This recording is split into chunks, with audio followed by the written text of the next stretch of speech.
Hey everyone, welcome to today's video. My name's James Frankland and today I want to talk about the Pirates Caribbean theme tune. I uploaded the video you've just seen, I uploaded that end of last year I guess, and since then I've had a lot of requests on a lesson based around what I was playing there. In that video I was playing the main theme, but there was kind of solo lines interjected with it and kind of my interpretation on it. And I've actually done two versions of Pirates Caribbean. There's that rock version you've just seen and a bluegrass one, and they both kind of interpret the melody in a different way. But what I want to talk about today is the main theme of the song. Before we start, I should mention I do have tabs for this. If you would like the tabs, send me a message on Instagram.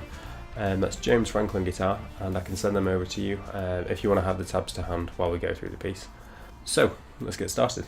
So the piece is in D minor. If anyone is interested in the scale, I'm just going to quickly run over it and then we can kind of refer back to it at the end of the lesson. So that scale will be starting on fret 5 on the A string. We've got 5, 7, 8, same again on the D string, and then 5, 7 on the G, 5, 6, 8 on the B string, same again on the E string. And if you do want to finish on the root note, you can play fret 10 on the high E. So that's the scale where we're playing at the position that it's in, I guess. And we're starting on fret 7 of the D string. So this first line sounds like this.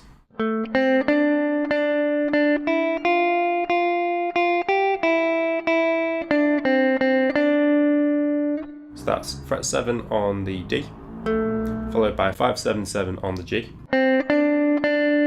And then from there we're going to go 7 on the G to 5, 6, 6 on the B. So far that is. Then we've got 6, 8, 5, 5 on the B string. And then to finish the line we've got 7, 5, 5, 7 on the G. Now the second line is exactly the same, apart from the fact that instead of 7, 5, 5, 7 at the end, we just do 7, 5, 7. So exactly the same, everything else. So now moving on to the third line, that would be, starts off the same, 7, 5, 7, 7. So 7 on the D, 5, 7, 7 on the G.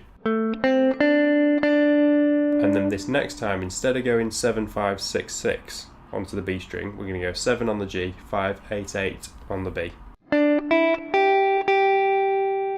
Then we go 8, 5, 6, 6, so playing that 8 that we've just done on the B, and then 5, 6, 6 on the high E. So far we've got,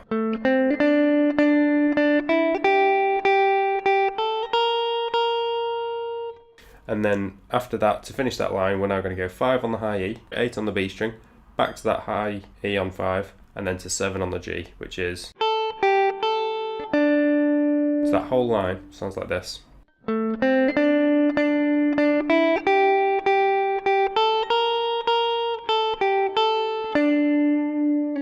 So for the last line, we're going to go from that note we've just played from, that 7 on the G. So we've got, play that 7, and then we get 5, 6, 6, 8 on the B string. Then we play 5 on the high E. So that's, then we go back to 7 on the G. And then we go 5, 6, 6, 5 on the B string. And then we can either do the first ending, the ending of the first line or the ending of the second line, whichever you prefer. So we can do 7, 5, 5, 7 if we want the first line, or we can do 7, 5, 7 if we want the second line. So I'll play it all the way through. I'm going to do the first ending because I think that's what's on the tab.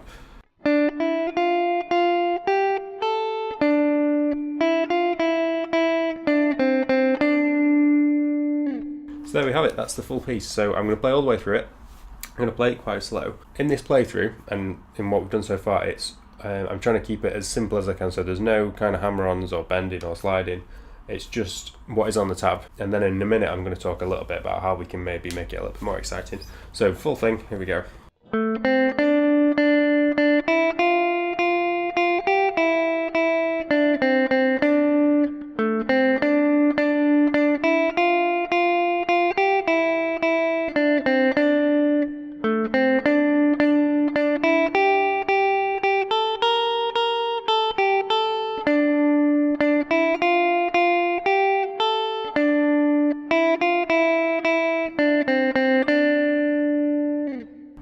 full piece. So now what I want to talk a little bit about is improvising within that. And obviously when you're improvising, you can you can do whatever you want to an extent. So it's incorporating, I guess, slides and bending and vibrato and whatever we can to make the piece sound a little bit more alive and a bit more musical. If I was just to play that first line incorporating a few of these things, I might do...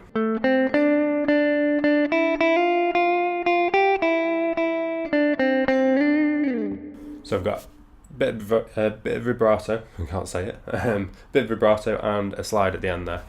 Now you don't want to do this on every note because it would be a little bit overkill, and I don't want to dictate what you should do either because this is your personal interpretation. That goes for every player. You kind of season whatever you're playing to taste. Improvisationally speaking, if you wanted to, you could incorporate a few extra notes within the melody to kind of embellish it a little bit. So maybe you might do something like...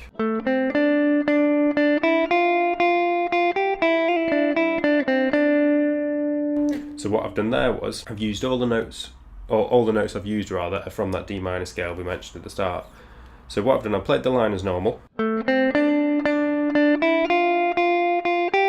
until that 8 note, so the G, which is fret 8 on the B string, and then instead of doing 2 5s and then to the ending, I did 5 hammer on 6 back to 5, and then 7 on the G back to that 5 on the B, and then I did my ending. Now you don't have to do that, that's just one example of how you might use the scale to kind of liven up the melody a little bit.